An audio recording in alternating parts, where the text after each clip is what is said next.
Assalamualaikum warahmatullahi wabarakatuh. Perkenalkan, nama saya Sukma Nuryanti, NIM 3319258, akan mempresentasikan hasil makalah kami. Yang A, pengertian zakat dan pajak. 1. Zakat.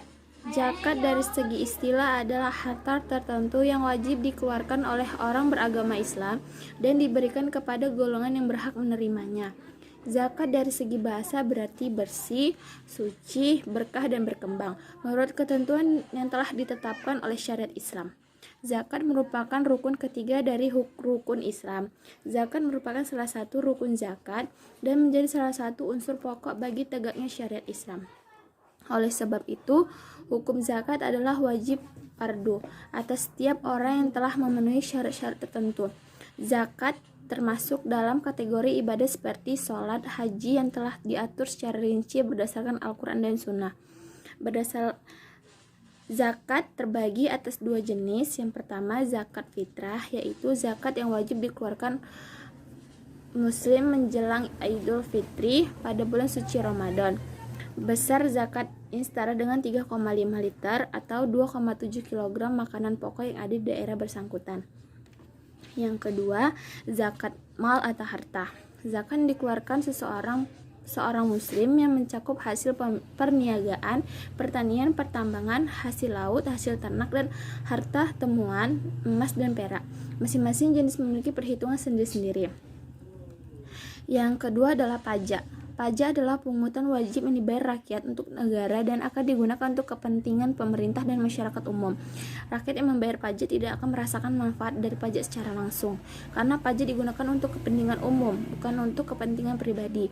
Pajak merupakan salah satu sumber dana pemerintah untuk melakukan pembangunan, baik pemerintah pusat maupun pemerintah daerah. Pemungutan pajak dapat dipaksakan karena dilaksanakan berdasarkan undang-undang. Ciri-ciri pajak ada 4. Yang pertama, pajak merupakan kontribusi wajib negara. Yang kedua, pajak bersifat memaksa untuk setiap warga negara. Yang ketiga, warga negara tidak mendapat imbalan langsung. Yang keempat, berdasarkan undang-undang. B. Persamaan dan perbedaan antara zakat dan pajak. Pajak dan zakat merupakan bagian yang tidak terpisahkan dalam kegiatan pemenuhan kewajiban, baik dalam kehidupan bernegara maupun beragama. Apapun entitasnya, baik individu maupun korporat, terutama individu karena untuk korporat atau perusahaan belum ada kesepakatan kesatuan pemikiran dari para ulama Indonesia. Walau demikian, sudah banyak perusahaan yang membayar zakat atas kesadaran berkontribusi.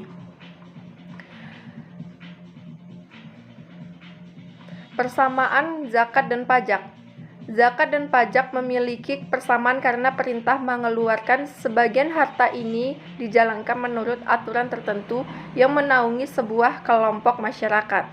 Zakat dibayar berdasarkan syariat Islam, sedangkan pajak dibayarkan menurut undang-undang perpajakan yang berlaku dalam sebuah negara.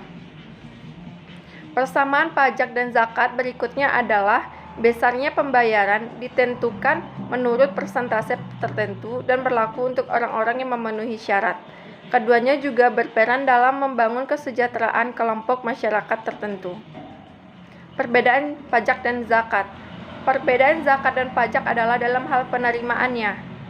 Zakat dibayarkan melalui amil zakat maupun dibayarkan langsung kepada 8 golongan orang yang berhak menerima zakat. Manfaat zakat dapat dirasakan langsung maupun tidak langsung oleh masyarakat. Sedangkan pajak negara merupakan kewajiban yang dibayarkan kepada kantor pelayanan pajak dan lembaga-lembaga lain yang ditunjuk oleh pemerintah sebagai tempat pembayaran pajak. Manfaat pajak negara tidak bisa dirasakan langsung oleh masyarakat suatu negara. Hubungan antara zakat dan pajak. Dalam peradaban Islam, dikenal dua lembaga yang menjadi pilar kesejahteraan masyarakat dan kemakmuran negara, yaitu lembaga zakat dan lembaga pajak karena sifatnya adalah wajib. Pada prinsipnya, zakat dan pajak adalah dua kewajiban yang mempunyai dasar berpijak perlainan. Zakat mengacu pada ketentuan syariat atau hukum Allah Subhanahu wa taala baik dalam pemungutan dan penggunaannya. Sedangkan pajak berpijak pada peraturan perundang-undangan yang ditentukan oleh ulil amri atau pemerintah menyangkut pemungutan maupun penggunaannya. Seperti halnya zakat yang merupakan rukun Islam, umat Islam sejak abad pertama Hijriyah telah mengenal pajak dengan sebutan kharaj. Sedang pajak dalam pengertian umum disebut daribah.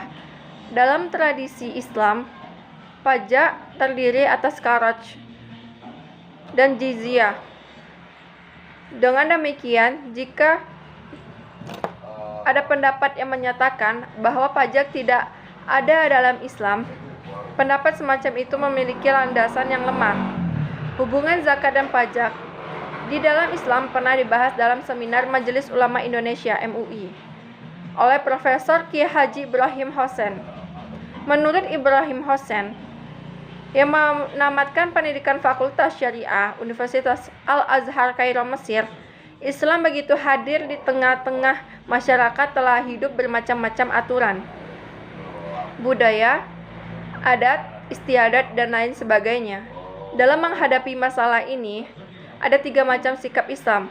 Yang pertama yaitu hal-hal yang bertentangan dengan Islam ditolak secara tegas. Yang kedua yaitu hal-hal yang bertentangan akan tetapi sudah membudaya dan mengakar di masyarakat ditolak dengan cara bijaksana, yaitu dibenarkan untuk sementara, tetapi dicarikan jalan penyelesaian dan pemecahan untuk menuju kepada penghapusan sama sekali. Yang ketiga yaitu yang tidak berlawanan dengan pajak, dengan Islam, diteruskan, dilestarikan, dan disempurnakan. Contohnya seperti pajak. Ibrahim Hosen menjelaskan, pajak adalah aturan atau sistem yang dapat dibenarkan oleh Islam. Jauh sebelum Islam datang, sistem perpajakan telah lama dikenal oleh sejarah umat manusia. Setelah Islam datang, sistem pajak yang ternyata banyak manfaat dan maslahatnya ini eksistensinya diakui, dibenarkan, dan disempurnakan. Tidak dapat dijadikan dalil bahwa apabila zakat telah dibayar, maka kewajiban pajak gugur. Atau sebaliknya, bila pajak telah dibayar, maka zakat menjadi gugur. Warga Indonesia yang beragama Islam berkewajiban mengeluarkan zakat sebagai realisasi pelaksanaan perintah agama dan kewajiban pula membayar zakat sebagai realisasi ketaatan kepada ulil amri atau pemerintah yang juga diwajibkan oleh agama. Islam memberi wewenang kepada ulil amri atau pemerintah untuk mengelola zakat dan pajak. D. Perundang-undangan zakat di Indonesia. Zakat termasuk ibadah yang wajib dijalankan oleh setiap muslim yang memiliki kemampuan mencukupi biaya hidup sehari-hari atau memiliki kekayaan mencapai nisab. Zakat berfungsi sebagai modal pembangunan negara sehingga perlu dibuatkan peraturan perundang-undangan yang mengatur tata cara penerimaan, pengelolaan, dan penyaluran dana zakat kepada kelompok masyarakat yang berhak menerimanya. Pada era Orde Baru, rakyat Indonesia belum memiliki ketentuan hukum yang jelas mengenai tata cara pengelolaan dan pemanfaatan dana zakat. Tahun 1999 disahkan Undang-Undang Nomor 38 Tahun 1999 tentang pengelolaan zakat dan Undang-Undang Nomor 17 Tahun 2000 tentang perubahan ketiga Undang-Undang Nomor 7 Tahun 1983 tentang pajak penghasilan. Beragam manfaat zakat akan terwujud bila terdapat dasar hukum yang mengatur kegiatan amil zakat, mulai dari pengumpulan zakat, pengelolaan hingga penyalurannya. Undang-undang zakat ini juga mengharuskan setiap lembaga amil zakat bersikap profesional dan amanah dalam menyalurkan dana zakat masyarakat Islam kepada mereka yang berhak menerimanya. Dengan memberlakukan ketentuan hukum tentang zakat di Indonesia, maka masyarakat Muslim Indonesia bisa mendapatkan informasi yang tepat seputar pelaksanaan ibadah zakat. Peran negara dalam hal ini adalah sebagai penyedia sarana dan prasarana peribadahan warga negaranya sehingga tercipta pemerataan kemakmuran lahir dan batin di masyarakat. Amandemen Undang-Undang Pengelolaan Zakat Undang-Undang Nomor 23 Tahun 2011 Salah satu gagasan besar penataan pengelolaan zakat yang tertuang dalam Undang-Undang Nomor 23 Tahun 2011 tentang menjiwai keseluruhan pasalnya adalah pengelolaan yang terintegrasi. Kata terintegrasi menjadi asas yang melandasi kegiatan pengelolaan zakat di negara kita, baik dilakukan di Badan Amil Zakat di semua tingkatan maupun lembaga amil zakat yang mendapat legalitas sesuai dengan ketentuan perundang-undangan. Secara keseluruhan, pasal-pasal dalam undang-undang dan peraturan pemerintah yang sedang disiapkan memberikan ruang dan jaminan bagi terwujudnya pengelolaan zakat yang amanah, profesional, transparan, akuntabel, dan partisipatif. Integrasi pengelolaan zakat menempatkan Basnas sebagai koordinator. Peran koordinator merupakan suatu kesenyawaan dengan integrasi. Peorganisasian yang dilakukan Basnas inilah yang kedepannya akan mengawal jalannya proses integrasi dan sinergi dari sisi manajemen maupun dari sisi kesesuaian syariah. Pada pengelolaan zakat, perlu memahami lahirnya Undang-Undang Nomor 23 Tahun 2011 tentang pengelolaan zakat yang akan dilengkapi dengan peraturan pemerintah tentang pelaksanaan undang-undang. Sejatinya bertujuan untuk menata pengelolaan zakat yang lebih baik.